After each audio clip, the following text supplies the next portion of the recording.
میں کبھی ڈاکٹر یا طبیب بننا ہی نہیں چاہتی تھی. اچھا. میرے دادا ہومیوپیتھک ڈاکٹر تھے. ابو نے ایک دفعہ مجھے بٹھا کے کہا کہ ایک وقت آئے گا تو مجھے روز یاد کرو گی. مجھے ابھی بھی لگتا ہے کہ بہت کچھ ہے سیکھنے کو. 1-1.5 ہفتے کے بعد ہی پتہ لگا کہ جس کے ساتھ میری شادی ہوئی ہے ہی از اے شیزوفرینک پیشنٹ. بچوں کو دیکھنا, گھر کو دیکھنا, اس شخص کو دیکھنا اور انفارچونیٹلی گھر والوں کے ایٹیٹیوڈس کو دیکھنا is something very difficult. جنہوں نے آپ کے لیے مشکل زندگی کو بنایا وہ آپ کے لیے بلیسنگ تھی. بہت بڑی بلیسنگ. میں ہمیشہ تکلیف دینے والے کو بلیسنگ سمجھتی ہوں کہ اگر ایک دفعہ برا ہو گیا تو بس اس پہ نہ رونا ہے, نہ اس کو اپنی کمزوری بنانا ہے اور نہ ہی اس کو دوبارہ آزمانا ہے. 1997 میں نے آغاز کیا اپنے کیریئر کا. میرے لیے ایک لفظ کہا گیا تھا تم اپنی اس ڈگری میں بچے پالو گی. السلام علیکم اینڈ ویلکم ٹو فرائے اقرارز پوڈ کاسٹ. آج ہمارے ساتھ جو شخصیت موجود ہیں وہ جو کام کرتی ہیں اس وقت اس کی اشد ضرورت ہے ہماری سوسائٹی کو, ہماری خواتین کو, ہمارے مردوں کو,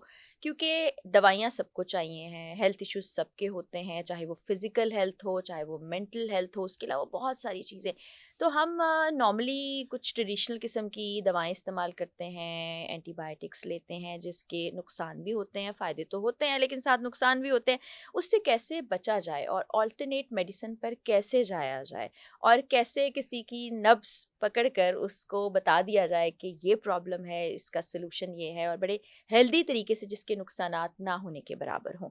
اور ان کو اگر ڈاکٹر کہا جائے ان کو بالکل پسند نہیں آتا, یہ طبیبہ کہلوانا پسند کرتی ہیں, ہم بھی طبیبہ ہی کہتے ہیں. تو آج ہمارے ساتھ طبیبہ معصومہ زہرا صاحبہ موجود ہیں. السلام علیکم. وعلیکم السلام. کیسی ہیں آپ؟ بالکل ٹھیک, آپ بتائیے جی. اللہ کا شکر. اور میں سب سے پہلے تو آپ سے یہی پوچھنا چاہوں گی کہ ہمارے کامن فرینڈ کے ذریعے سے ملاقات ہوئی تو میں نے کہہ دیا ڈاکٹر صاحبہ, انہوں نے کہا بالکل نہیں کہنا, بالکل ان کو اچھا نہیں لگتا, وہ طبیبہ کہلواتی ہیں. بالکل ایسا ہی ہے. تو ایک تو آپ طبیبہ کیوں بنی, MBBS میں کیوں نہیں گئی؟ بڑا پیسہ ہے, گھر والے بھی کہتے ہیں جی ڈاکٹر بن جاؤ, بڑے پیسے اچھا, کماؤ. میں نے یہ کئی دفعہ اپنے سوشل میڈیا پلیٹ فارمس پہ جگہ پہ بتایا بھی کہ میں کبھی ڈاکٹر یا طبیب بننا ہی نہیں چاہتی تھی. اچھا. سو بچپن سے ہی مجھے شوق آرٹ کا بہت زیادہ تھا, آرٹ ریلیٹڈ چیزوں کا سب. لیکن میری کیونکہ فیملی میں آلٹرنیٹیو میڈیسن بہت زیادہ پریکٹس کیا جاتا تھا. میرے دادا ہومیوپیتھک ڈاکٹر تھے اور بڑے ریناؤنڈ ہومیوپیتھک ڈاکٹر تھے, ڈاکٹر تقی حسن زیدی. ونڈرفل, ماشاء اور اللہ. میرے ماموں ایکوپنکچرسٹ تھے, ڈاکٹر عباس زبردست. اقبال. تو یہ 2 بڑے نام میرے خاندان میں چل رہے تھے, اور ابا نے کہا کہ نہیں تم کرو گی تو بس اب ہومیوپیتھی ہی کرو گی. ٹھیک ہے. میں 6 مہینے اپنے ابا سے نا صحیح طرح سے, ہمارے زمانے میں باپ سے بات کرنے کی ایک تمیز ہوتی تھی, اور آپ نے ناراضگی شو کرنی ہے تو بس آپ نے السلام علیکم ابو جی کہہ کے اور بس کھانے پہ بیٹھ جانا. اس سے زیادہ بالکل کہ وہ ٹھیک بات. ہوتی نہیں تھی. تو کوئی 2-1 مہینے گزر گئے, میں بھی اب آرام سے جا رہی ہوں, کر رہی ہوں, and I was very very offended کہ میں نے یہ نہیں کرنا. تو ابو نے ایک دفعہ مجھے بٹھا کے کہا کہ ایک وقت آئے گا تو مجھے روز یاد کرو گی, میں تمہارے لیے غلط فیصلہ نہیں کر رہا.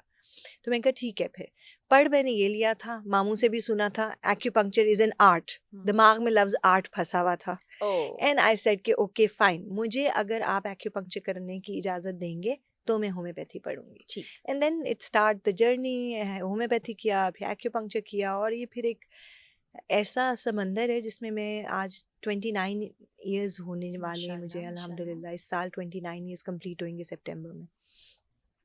مجھے ابھی بھی لگتا ہے کہ بہت کچھ ہے سیکھنے کو, بہت سی ایسی چیزیں کہ جو آپ کو ایک دم حیران کر دیتی ہیں کہ پروردگار آپ نے جسم کیسا بنایا ہے, اس میں ڈائگنوسس کرنے کے لیے کیسے کیسے طریقہ جات موجود ہیں. اور اگر پلس ریڈنگ کی بات کروں تو 29 سال میں پلس ریڈنگ کوئی مجھے کہنا کہ پلس ریڈنگ سیکھنا ہے یا کرنا ہے تو میں کہتی ہوں آپ صرف کتاب سے پڑھتے ہو, ہر مریض آپ کو ایک نئی نبض سکھاتا ہے, بس وہ جمع کرتے جاؤ اور آپ کی عجیب سی جرنی ہے جو چل پڑتی ہے.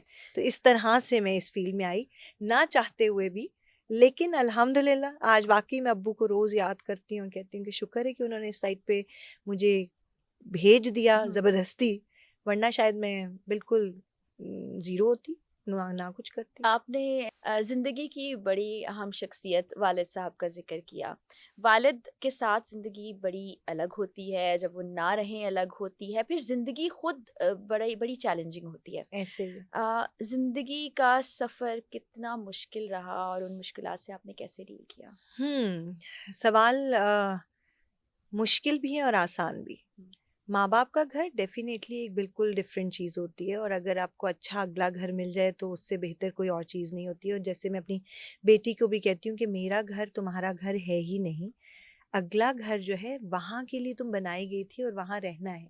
یہی سوچ لے کے گئی تھی نئے گھر میں، لیکن انفارچونیٹلی کچھ 1-1.5 ہفتے کے بعد ہی پتہ لگا کہ جس کے ساتھ میری شادی ہوئی ہے ہی از اے شیزوفرینک پیشنٹ. اور سادات فیملی میں ہونے کی وجہ سے کہہ لیں یا کچھ گھر کے حالات ایسے کہہ لیں کہ آئی کوڈنٹ گو بیک.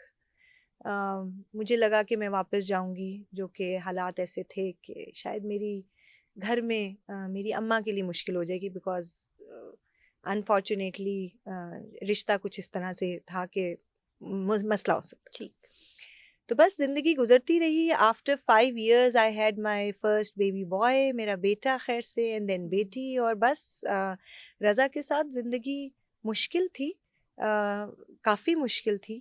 اور بچوں کو دیکھنا، گھر کو دیکھنا، اس شخص کو دیکھنا، اور انفارچونیٹلی گھر والوں کے ایٹیچیوڈس کو دیکھنا از سم تھنگ ویری ڈیفیکلٹ. لیکن وہ سب میرے لیے بلیسنگ تھے. میں ان کو کبھی بھی، میں ان کے لیے بہت دعا کرتی ہوں، اللہ ان کے درجات کو بلند کرے. وہ لوگ میرے لیے بلیسنگ تھے. آج اگر وہ زندگی میں نہ ہوتے تو شاید میں یہ اسٹرگل کر کے آج جس سیٹ پہ بیٹھی وہاں نہ ہوتی. لوگوں کو جو شفا مل رہی تھی، ہیں کہ جن لوگوں نے آپ کو تکلیف دی سمہاؤ اور جنہوں نے آپ کے لیے مشکل زندگی کو بنایا، وہ آپ کے لیے بلیسنگ تھی. بہت بڑی بلیسنگ. میں ہمیشہ تکلیف دینے والے کو بلیسنگ سمجھتی ہوں. وہ کیسے؟ کیونکہ آپ کو وہ کچھ سکھانے آ رہا ہے. اللہ تعالیٰ ہمیں آزماتے ہیں، اس آزمائش پہ اگر ہم ری کرتے رہیں تو ہماری مرضی، ہم اس آزمائش میں صبر کر کے گزر جائیں تو وہ نوازتے بھی اتنا ہی زیادہ ہے.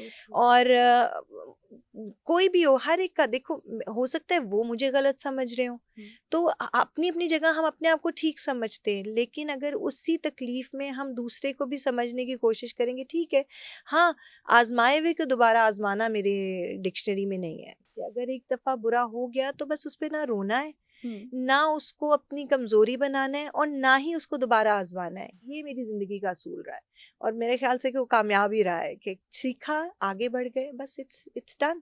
اور وہ آپ کی اسٹرینتھ ہونی چاہیے، آپ کی کمزوری نہیں. اب ہم یہی بات کر رہے تھے تو آپ نے کہا کہ یہ جو مشکل آئے اور آپ کی جو ویکنیس ہو اس کو آپ اپنی مضبوطی بنائیں. ایسے یہ بات بڑی خوبصورت ہے، لیکن میں چاہتی ہوں کہ ہمارے دیکھنے والوں کے لیے، خاص طور پہ جو آج کی بچیاں ہیں، آج کی جنریشن ہے، تھوڑا ایکسپلین دیکھو. کیجیے میں گا. 1997 میں نے آغاز کیا اپنے کیریئر کا. ماشاءاللہ. پڑھائی ختم ہوئی، اس کے بعد سے ایسا نہیں تھا کہ آتے ساتھ ہی میرے پاس سب کچھ تھا، ایسا بالکل بھی نہیں تھا. After homeopathy I did my traditional Chinese medicine degree.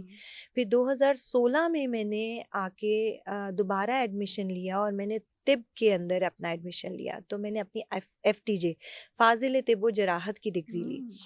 اب اس سب جرنی کے پیچھے میرے بچے پڑھ بھی رہے تھے، مجھے گھر بھی دیکھنا تھا، اور سب کچھ چل رہا تھا. یہ جو اسٹرینتھ کی میں بات کر رہی ہوں نا، یہ اسٹرینتھ کیوں تھی کہ میرے لیے ایک لفظ کہا گیا تھا، تم اپنی اس ڈگری پہ بچے پالو گی. تو وہ میری اسٹرینتھ بن گئی کہ میں اس ہی ڈگری پہ بچے پال کے دکھاؤں گی. اور اللہ نے بڑا، اللہ ہیز بین سو کائنڈ. وہ رحیم بہت ہے، رحمان بہت ہے. ہمارا گمان غلط ہو جاتا ہے، وہ ہم پہ بہت رحم کر رہا ہوتا ہے. میرا ایک ہی گمان تھا کہ اللہ نے بہت بہتری کرنی ہے، اگر اس نے مجھے اولاد دی ہے تو پالنے کے سبب بھی بنائے گا، اور اگر اس نے مجھے طبیب بنایا ہے اور اس فیلڈ میں لایا ہے تو ہاتھوں میں شفا بھی وہی دے گا. اور آج تک میں اپنے جب بھی پیشنٹس کو بھی کرتی ہوں، میں کہتی ہوں دیکھیں علاج ہم لکھتے ہیں، کاغذ پہ کیڑے مکوڑے ڈالتے ہیں، شفا اس نے دینی ہے. بس دعا یہ کریں کہ وہ میرے ہاتھ میں آپ کی شفا رکھے.